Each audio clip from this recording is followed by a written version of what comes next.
Hey guys, some of the people that watch my videos have wondered what's on my screen. They think my regular screen on the detector is all screwed up, but no, it's a protectant covering I have on there, and I'm going to show you how I take it off and I install one. And it's a real cheap way of protecting your metal detector, plus you don't get any distortion between the protectant and the actual screen. So especially on E-tracks, you need all the help you can get on E-tracks, and I have had all sorts of screen covers on here. In fact, I've had 3 different kinds on here, and I never liked any of them because the plastic is all kind of ripply here, and you can't see the screen, and you can't punch the buttons worth a darn, and it's just bulky and it looks bad. So I came up with this, and so I'll show you what it is right now. They are PVC shrink wrap bags, and this happens to be an 8x12.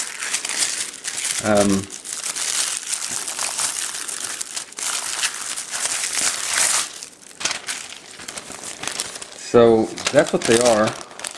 There's 2 there. I got 50 of them in a pack for about 12 cents a piece. And this one that's been on here, I wanted to see how long I could go with one. It's got some repairs on it. I repaired the corner and I repaired back here. But all you have to do is, if you get a tear or anything, you can just put some clear shipping tape on it, and it kind of reinforces it and repairs at the same time. What I want to show you is, at the time I bought these bags, I didn't know that they came in different types of plastic. These are PVC, and at the same time I bought these that's called POF, and I bought 50 of each just to try them out because they were so cheap. And this POF, it's not as durable. It's softer, and we're going to be using a heat gun in a minute, and when you shrink it down around the contours here, it wants to split open. So do not buy the ones that says POF, get the PVC. Now, the way to determine the size of bag you need is, what I did was I took a regular sheet of paper, and you can use string or anything, and I just basically held 2 pieces together, the ends together, and then I made it act like a bag, like if it was going to go over like this, to see just about what my size needed to be. And so I determined it was going to be around 7-8 inches, and I didn't care about the length. So when I got on the internet, I found 8x12, which was the closest I could find. And so I'll show you how we put that on in a minute. We're going to take this one off now. It's pretty easy. I usually just take and cut across the bottom here, like that.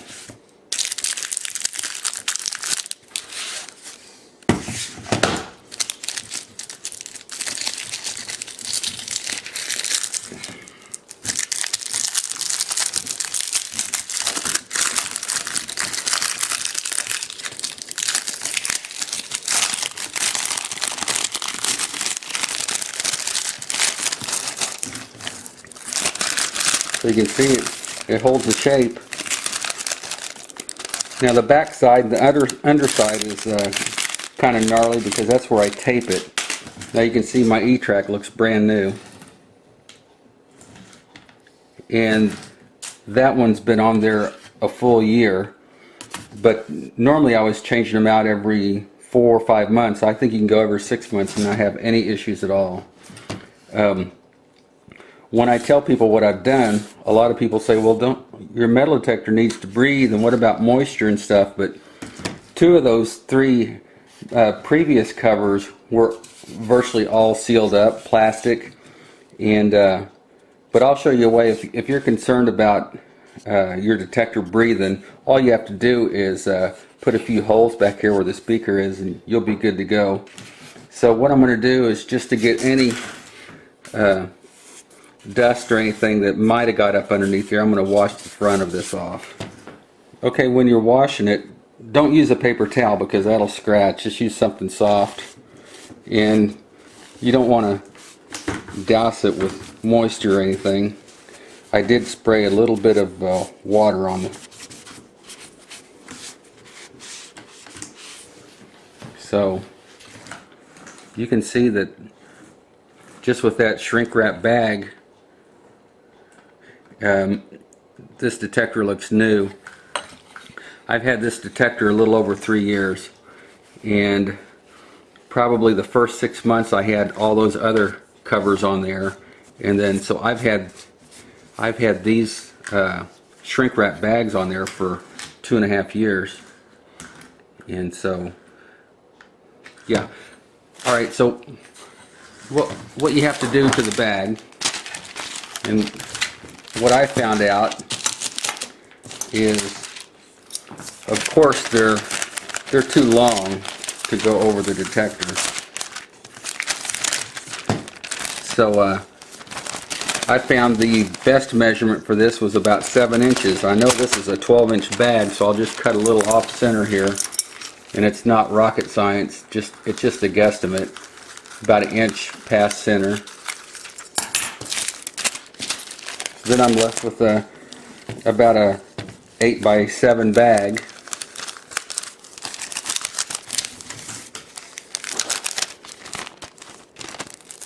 To get it open here.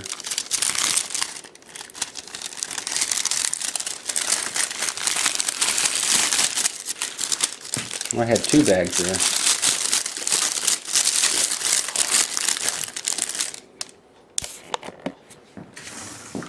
I'd cut 2 bags at one time. Okay, never mind. So what I do is I get these corners where they're even, and I pull down the bottom. Now there's nothing there that's going to hold it, so you have to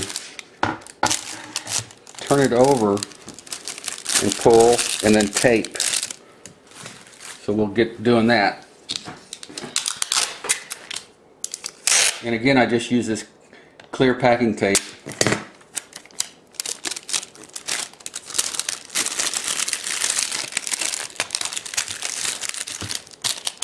Like I said, it's not rocket science here.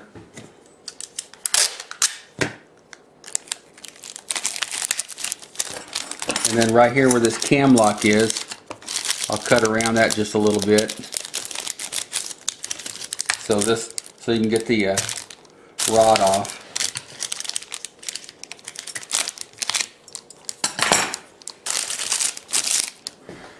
Okay, so that's really all the taping you need to do. And so we've got the bag centered, we've got the 2 ears sticking out, and you can see it's pretty crinkly, but we'll get to heating it up. Now what you don't want to do is use a hair dryer, because that doesn't get hot enough quick enough. So you need to use a heat gun, and I set mine at 300 degrees, so we'll get with that. What I'm going to do is I'm going to heat up the back here and stretch it where it stretches around the front, and then I'm going to heat the front and the sides, and then just kind of work it in.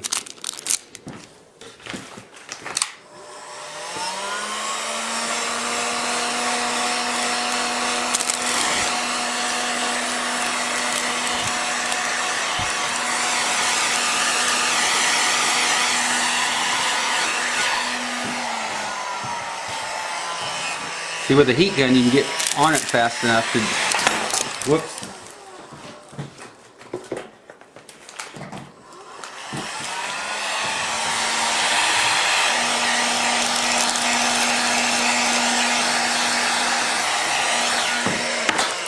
See how nice that is? my heat gun keeps getting unplugged, or I'd have it done here. I got a few little ripples here.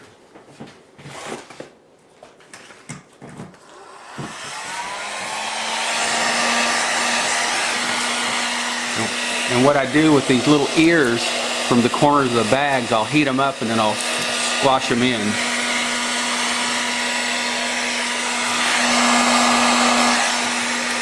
And just get them laid back like that.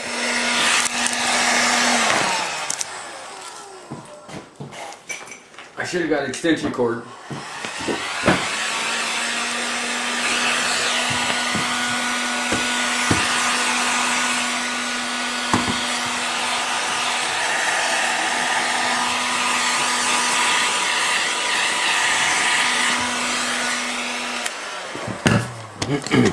Now if I wasn't taping, I could have had that done a lot sooner, but you can see that that just sucked right down, and it's cool to the touch already.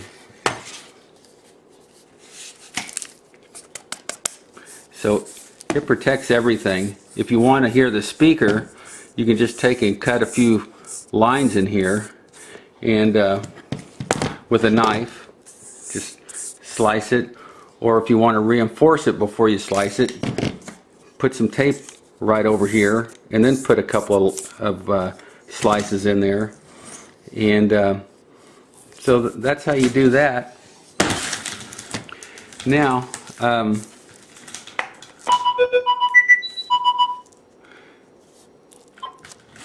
so you can see that that is a perfect shrink fit. Get right to all the buttons. So anyway, that's how I do it.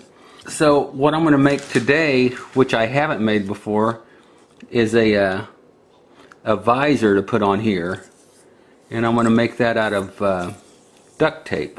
So let's get to making that. What I want to do is get the visor to overhang out here maybe 3/4 of an inch to an inch, and then stop about that line and stop about that line so I can get to my buttons, and if I slide off I'm not going to hit it. So the easiest way to measure from here to here is just take a piece of paper and bring it around there like that, and I'll just tear it, and then we'll fold it so we can have a know where the center is. And then whenever I put it on there, I'll know to kind of eye it and put it in the center, and when I bring it down this way, it should stop where I want it to. So I'll get the duct tape out and we'll figure this out together. Okay, I got my paper laying here. It's just, you could measure it if you wanted, but, and I'm going to, uh-oh, static electricity. I'm going to tear off my duct tape, the length here, and you can see it's the length of my paper, so we're good. I'm going to tear another one. I haven't done this before, I'm winging it. And I'm going to tear another one the same length. I just got a thought in my mind. Then I'm going to come and put both sticky sides together and leave myself about 3/4 of an inch here, like so. Now I'm going to take and roll this one over to give me a nice little finished edge, and let's get this back here. So now I'm going to kind of center this. I should have put a mark on there.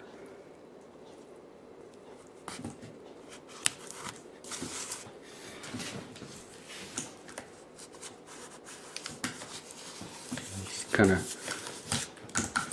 like so.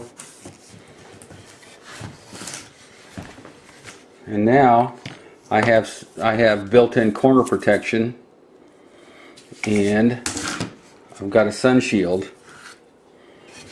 I'm going to put a little bit more corner protection here that I have the duct tape on.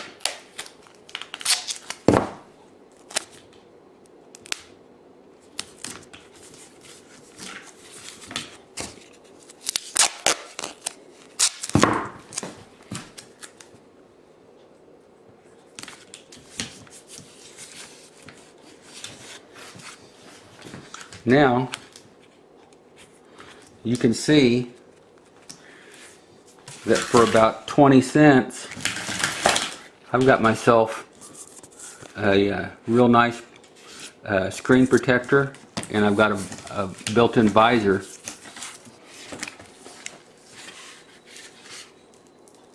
And I can still get this cam lock off because I changed coils quite a bit.